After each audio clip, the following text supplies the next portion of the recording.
नमस्कार मित्रों। संयुक्त राज्य अमेरिका आज एक विश्व शक्ति के रूप में उभर रहा है, परंतु एक समय ऐसा भी था जब अमेरिका में अफ्रीकी लोगों को ज़बरदस्ती बंदी बनाकर उन्हें गुलाम बनाया जाता था। उन्हें कई अधिकारों से वंचित रखा जाता था। बाद में वहाँ की मानुमिशन सोसाइटी ने गुलामों के बच्चों के लिए एक फ्री स्कूल की शुरुआत की, जिसे अफ्रीकन फ्री स्कूल कहा गया।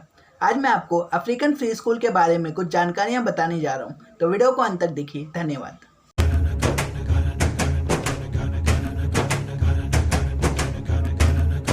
अफ्रीकन फ्री स्कूल तासों के बच्चों और न्यूयॉर्क शहर के रंगों के निःशुल्क लोगों के लिए एक स्कूल था। इसकी स्थापना न्यूयॉर्क मानुमेशन सोसाइटी के सदस्यों द्वारा की गई थी, जिसमें अलेक्जेंडर हैमिल्टन और जॉन जे भी थे, जो 2 नवंबर 1787 को थे।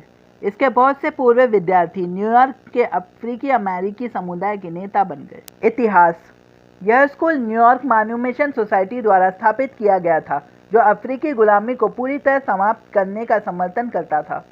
इस दल ने सन 1788 में न्यूयॉर्क के राज्य के कानून का हिस्सा प्राप्त कर लिया, जिसके तहत दासों की बिक्री पर रोक लगा दी गई। न्यूयॉर्क की विधि ने गुलामी की सदस्यता पर भी प्रतिबंध कम कर दिया। समाज के सभी सदस्य सफ़ेद, पुरुष और धनी और प्रभावशाली थे। सोसाइटी की स्थापना एक राजनेता और उन्मूलनपंथी जॉन जे ने की थी, जिसमें अलेक्जेंडर हैमिल्टन के सदस्यों में भी शामिल थे। कक्षा के छात्र और शिक्षक: 1794 में स्थापित यह पहला स्कूल एक कमरे का स्कूल था, जिसमें करीब 40 छात्र थे। मूल रूप से मानुमेशन सोसाइटी में सफ़ेद शिक्षकों को रखा जाता था, परंतु अंत में उसमें काले शिक्षकों को भी काम में लाया जाता था। यह चैरिटी स्कूलिंग का प्रारंभिक रूप था, जिसकी सहायता से शहर के गरीब निवासियों के लिए दान किया गया था। 1809 में स्कूल के ट्रस्टियों ने स्कूल में पढ़ाने के लिए एक अंग्रेज चार्ल्स एंड्रयूज को काम पर रखा था। एंड्रयूज ने एक अंग्रेज स्कूल सुधारक जोसेफ लैनकास्टर की विधियों का उपयोग किया, जिनके सिस्टम में छात्र सहायकों या मॉनिटर्स नियुक्त किए गए थे, जिन्हें एक ही शिक्षक को 100 से अधिक बड़े कक्षाएं चलाने की अनुमति दी गई थी। हर तरह से एंड्रयूज इस विचार के प्रति पूरी तरह से प्रतिबद्ध थे कि उनके अश्वेत विद्यार्थी गोरे की तरह ही अधिक बुद्धिमान नहीं थे। उनके नेतृत्व में यह संस्था महत्वपूर्ण ढंग से बढ़ रही थी, जिसे बाद में विलियम स्ट्रीट में 1815 में स्थापित किया गया। 5 साल बाद ग्रैंड स्ट्रीट के निकट मलबेरी स्ट्रीट पर एक और बड़ी सुविधा खोली गई।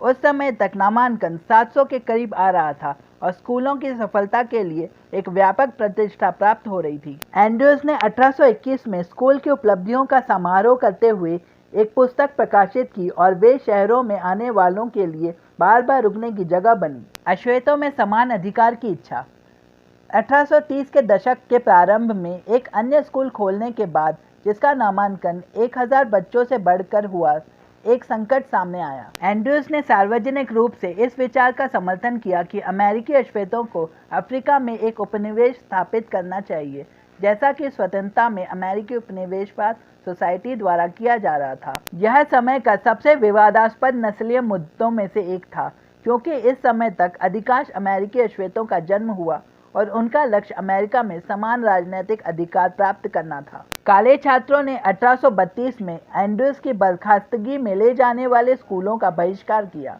प्रशासन ने काले शिक्षकों को काम पर रखा ताकि शहर के सभी अफ्रीकन फ्री स्कूलों में गोरे की जगह मिल सके। मुक्ति कानून: राज्य ने 1799 में धीरे धीरे मुक्ति कानून पास किया था।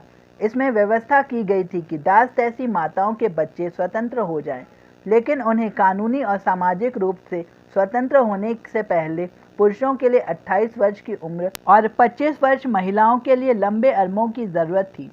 धीरे धीरे वर्तमान वयस्क गुलामों को तब तक स्वतंत्र किया जाता था जब तक अंतिम 1827 में स्वतंत्र नहीं हो जाता था। अगर आपको ये वीडियो पसंद आया तो चैनल को सब्सक्राइब करके बेल आइकन को जरूर दबाएं और फॉलो कीजिए मेरा Facebook page real historical facts और फॉलो कीजिए इंस्टाग्राम पे surjit.ny के, और वीडियो को लाइक और शेयर जरूर कीजिए। धन्यवाद।